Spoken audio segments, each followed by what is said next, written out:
Subscribe to our channel, press the bell icon and never miss an update from Latestly. We are seeing some positive trends, and certainly we are seeing positive trends in the reduction in deaths around the world. And I have confidence in that in terms of the reports of hospitalization, the reports of deaths around the world, but I have little confidence in the numbers of cases being reported around the world.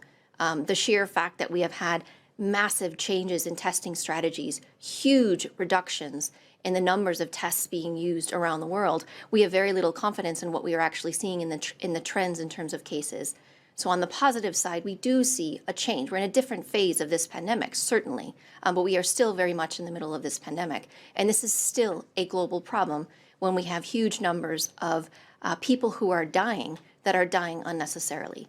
And the lack of our ability to track this virus, to better understand the trends, to monitor the variants of concern that we are aware of. And as you know, Omicron is dominant worldwide. We are tracking sublineages of Omicron, sister lineages of Omicron, BA.4, BA.5, BA.2.12.1. This will continue. And the uncertainty that we have about what the next variant will be remains a significant cause of concern for us because we need to plan for many different types of scenarios.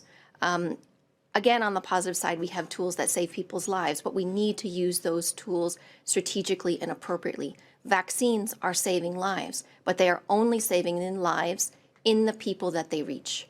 Consistently across high-income, low-income, middle-income countries, those who are dying are individuals who do not have access or have refused vaccines, have refused to be vaccinated, do not have access to diagnostics, do not have access to clinical care. And we can change that. We can change the course of this pandemic, and we must. It is our responsibility to continue to be vigilant on this.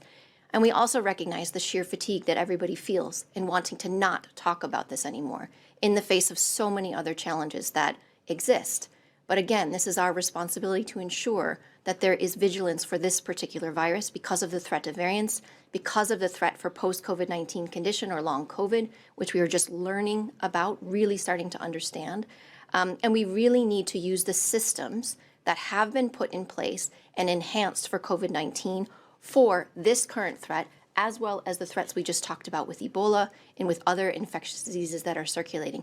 Now is not the time to retreat. Now is the time to really strengthen what we have put in place and ensure that we keep people alive and we get our economies back on track and we save people's livelihoods.